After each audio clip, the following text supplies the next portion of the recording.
Assalamualaikum warahmatullahi wabarakatuh. Selamat datang di presentasi mengenai materi Manajemen Organization Test.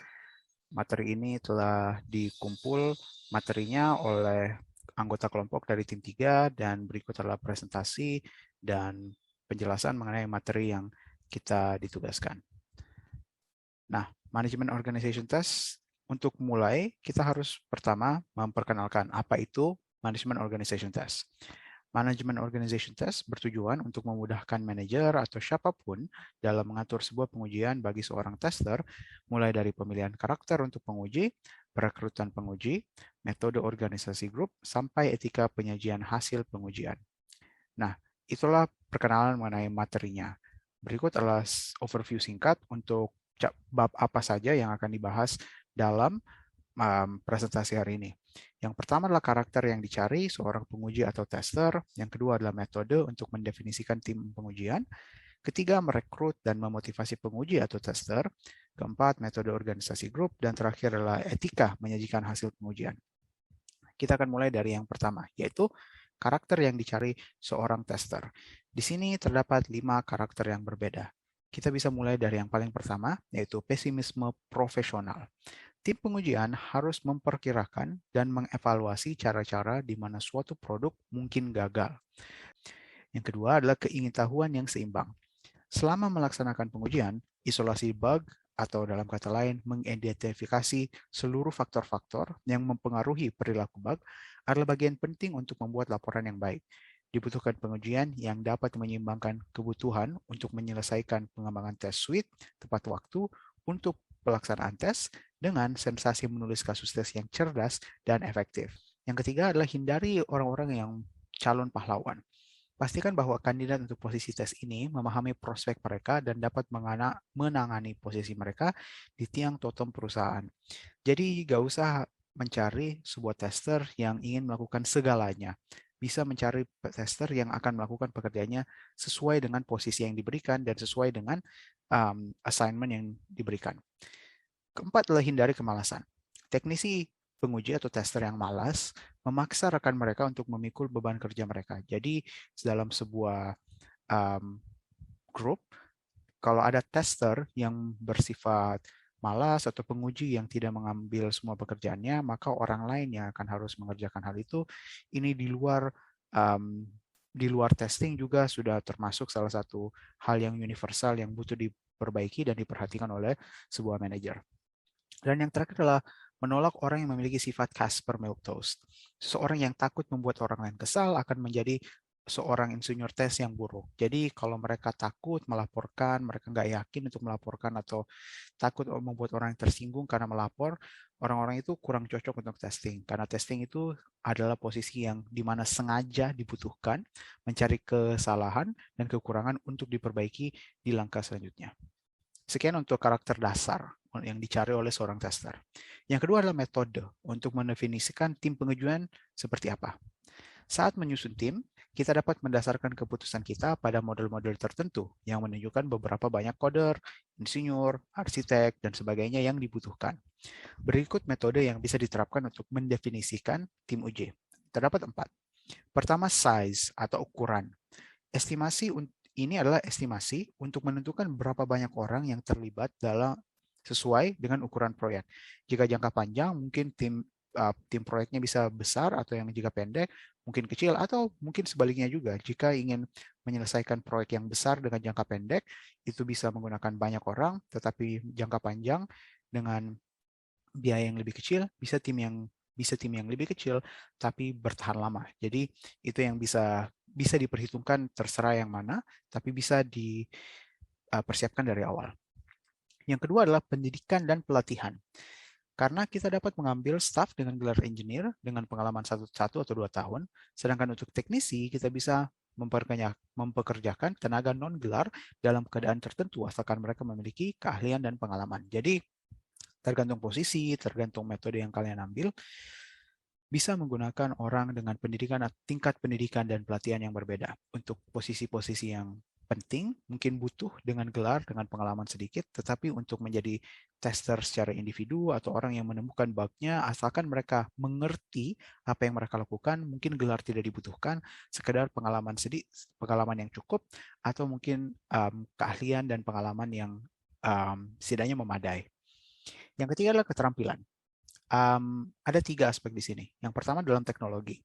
Karena bug muncul terkait dengan teknologi atau terkait dengan teknologi yang digunakan untuk membangun sistem. Jadi mereka harus terampil dalam teknologi. Kalau mereka nggak nyaman dengan menggunakan berbagai macam teknologi, device, software, dan lain-lain, mungkin keterampilan itu mereka kurang cukup untuk menemukan semua bug yang terdapat. Kedua adalah domain aplikasi. Bug lain terkadang muncul dari bagaimana sistem itu dibuat, bukan yang dihasilkan oleh sistem. Jadi mereka juga harus nyaman mengerti aplikasi yang mereka gunakan. Dan yang ketiga, butuh tentu saja keterampilan dalam testing.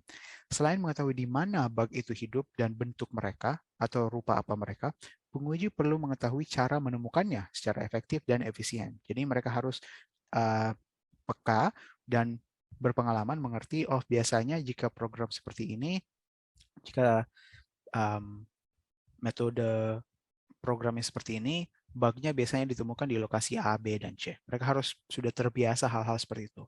Dan terakhir adalah yang diperhitungkan adalah posisi, pengalaman, dan tujuan.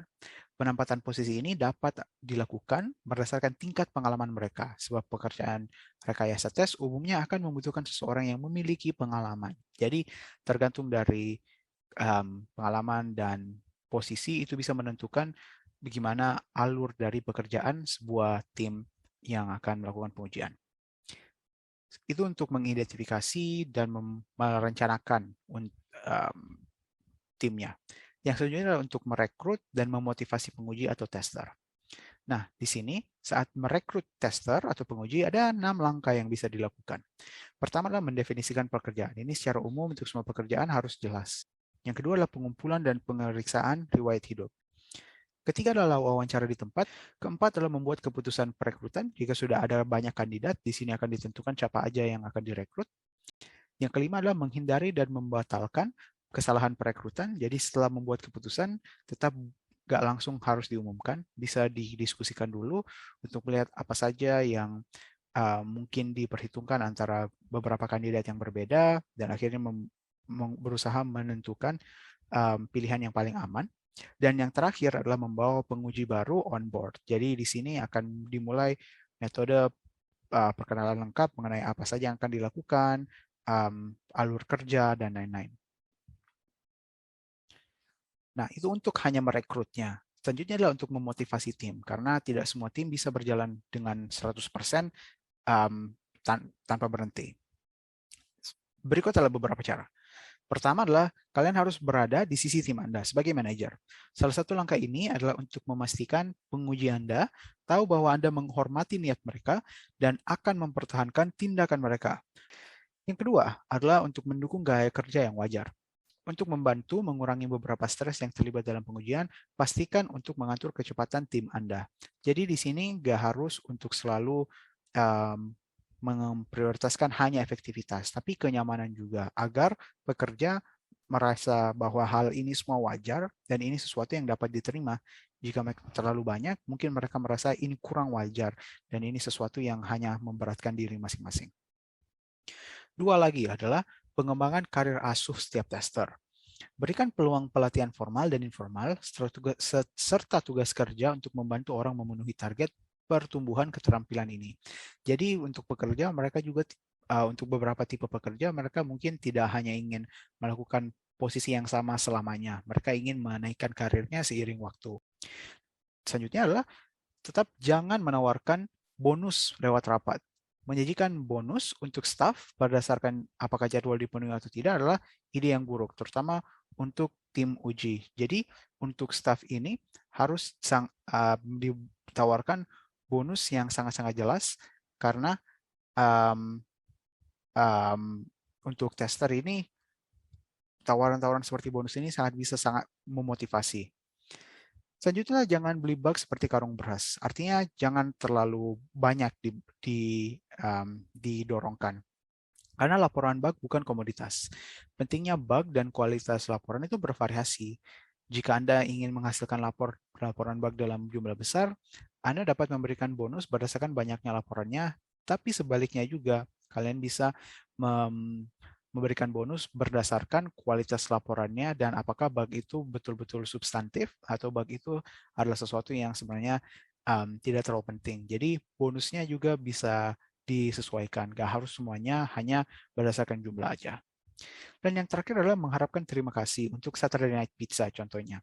Karena ketika tim bekerja larut malam dan akhir pekan, rencanakan untuk membayar beberapa makanan selama periode lembur ini.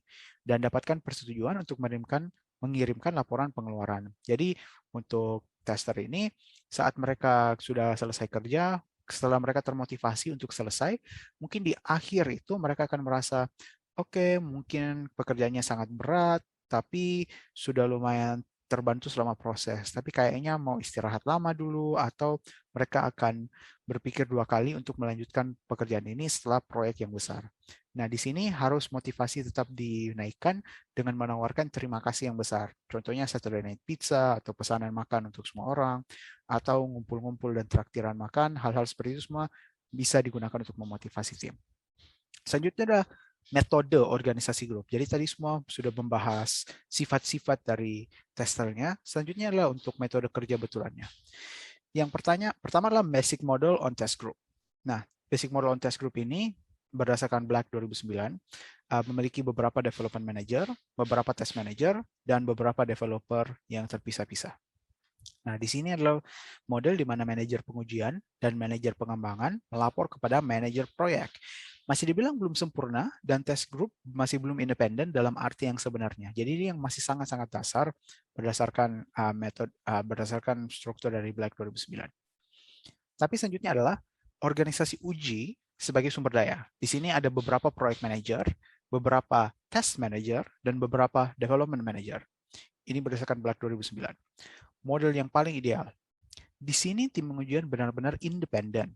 Agenda dan kepentingan manajemen eksekutif adalah untuk mempromosikan kebaikan perusahaan. Karenanya, manajemen akan mendengarkan untuk laporan status pengujian dengan pikiran yang terbuka sepenuhnya. Jadi di sini terdapat bahwa semua posisi akan memiliki sifat yang lebih independen dan bisa bekerja dengan lebih baik. Selanjutnya adalah organisasi uji yang independen. Di sini ada beberapa posisi executive management, beberapa test manager, beberapa project manager, dan beberapa project manager di proyek yang lain. Di sini pengaturan di mana tim uji bekerja dengan tim lain, semua di bawah manajer yang sama, jadi tidak perlu selalu menjadi bencana. Jadi jika ada satu proyek yang kurang efektif, proyek lain masih bisa berjalan dengan lancar, dan semuanya di bawah naungan executive management. Nah, Group Development Service Group. Nah, di sini sudah banyak posisi. Jadi beberapa executive management, beberapa proyek manager yang berbeda untuk beberapa proyek yang berbeda, development service manager beberapa juga, dan di bawahnya banyak posisi yaitu banyak release manager, banyak technical docs manager, banyak component test manager, dan banyak system test manager. Nah, proyek pengujian ini harus dikelola dalam 3 arah, yaitu inward, upward, dan outward. Inward mengelola ke dalam berarti mendefinisikan tim pengujian Anda, merekrut anggotanya, mengatur struktur tim, dan mengawasi serta memotivasi karyawan Anda seperti yang kita bahas sebelumnya. Yang kedua adalah upward. Mengelola ke atas berarti merangkum status proses pengujian dan meningkatkan masalah yang mendesak agar menjadi perhatian tim manajemen proyek. Setelah itu menetapkan harapan hasil. Setelah itu merespon dengan cepat, tetapi hati-hati terhadap perubahan arah. Jangan membuat perubahan yang terlalu drastis, karena kalau begitu mungkin seluruh alur proyek akan terganggu. Berpartisipasi dalam rapat manajemen dan dalam kutip menjual upaya pengujian agar ini semua terlihat menarik. Dan yang terakhir adalah outward.